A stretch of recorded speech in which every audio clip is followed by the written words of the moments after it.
Hello everyone. Бүгінгі сабақта біз 4-ші сынып ағылшын тілі пәнінен 62 және 63-ші беттегі тапсырмаларды бірге талқылайтын боламыз. Exercise 1. Listen, point and repeat. What food do you like for breakfast, for lunch and for dinner? Яғни, мұнда төменде бізге берілген сөздерді жаттап алуымыз керек, қазақша, ағылшынша, және де сен қандай тағамды жақсы көресің дейді, таңғы асқа, түскі және кешкі асқа не жейміз. Соны біз бөліп жазуымыз керек. Тағы бір тапсырмасы. We can say which words are international words дейді. Бұл жерде қандай сөздер, халықаралық сөздер дейді. Can you think of some more international words for food дейді. Тағамдар туралы халықаралық сөздерді білесің бе дептір. Осының барлығы бірінші тапсырмаға кіреді. Ендеше бастайық. Бірінші cereal, ол бізде жарма, яғни хлопья дейміз ғой. Сол біздің кашамыз, я.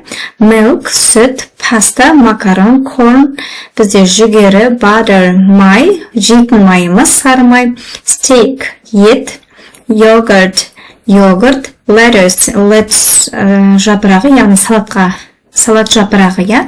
Bread, naan, туна болып аударылады, ол тунец, яғни бұл балық, я. Бұл сөздіктерді бірнеше қайталап өзіміз жаттап алатын боламыз, балалар. Және де бұл жердегі енді тапсырманы орындайтын болсақ, for breakfast, for lunch and for dinner. Қандай тағамдар жейміз дейді. For breakfast, таңғы асқа, milk, butter, yogurt, bread, я, сүт, май, йогурт және нан. For lunch, түскі асқа, pasta, steak, lettuce, corn, яғни бізге түскі асқа макарон, ет, және де салат жапырағы, және бізде жүгері, я. For dinner, кешкі асқа, tuna and bread, я. Тунецпен, балықпен, жаңағы нан. International words, енді бізде жаңа халықаралық сөздер сұрады, я. Milk, pasta, butter, steak, yogurt, bread, tuna and corn. Okay? So, next. Exercise 2. Listen and read. Choose the right dishes. Яғни бұл жерде біздені тыңда және оқы деп тұр, дұрыс тағамдарды таңда деп тұр. Біріншіде ама болма, екіншіде ама болма деп тұр. Бұл жерде енді жауабы көрініп тұрған шығар сіздерге. Бірде Б, екіде А. Бірақ біз оқып көрейік. What do you want for lunch today? What do you want to eat? What do you want for lunch today? Vegetables, fish or meat? Бірінші, сен түскі асқа не жейсің дейді, не қалайсың. Және бұл жерде түскі асқа бүгін сен көкөністер мен балық және ет жейсің бе дейді, е? Келесі,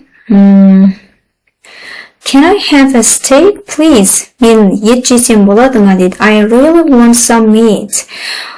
With some butter, rice and corn, it's my favorite thing to eat. Мінеке, ол демек бізде біріншісінде Б болып тұр, я? Can I have some tuna?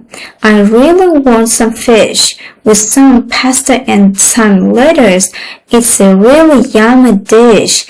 Яғни, екіншісінде бізде не дейді тұр? Тунец балығымызды сұрап тұр, және паста, макарон, және де салат жапырағы деп тұр. Ол бізде екіншісінде A екен. Exercise 3. Sing the can I have and song. Жаңағы осы өлеңді бірге айтайық деп тұр. Үшінші тапсырмада. Оны сыныпта бірге орындайсыңдар.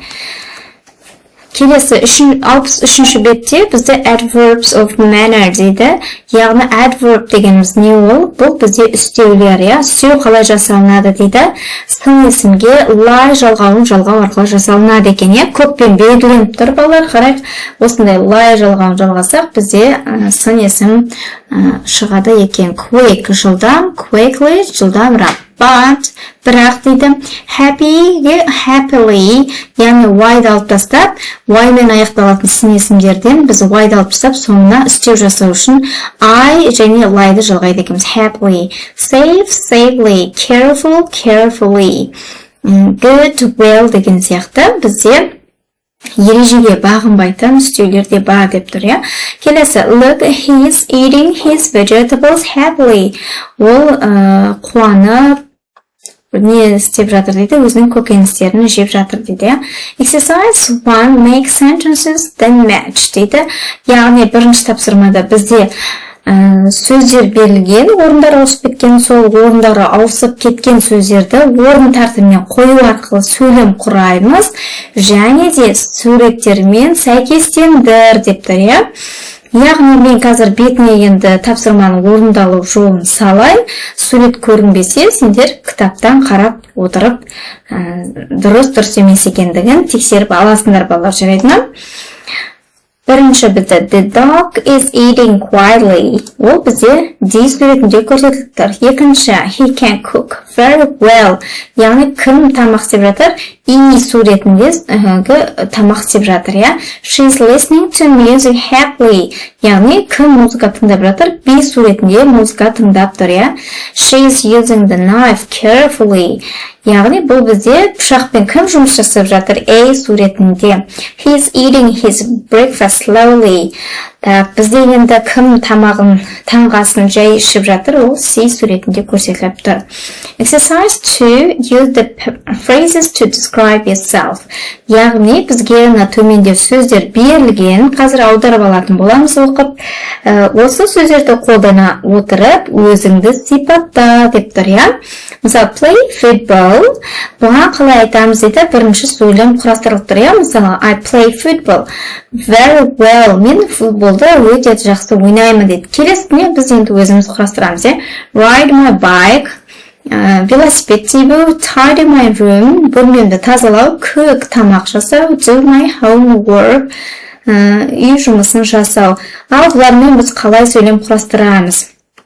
I ride my bike carefully.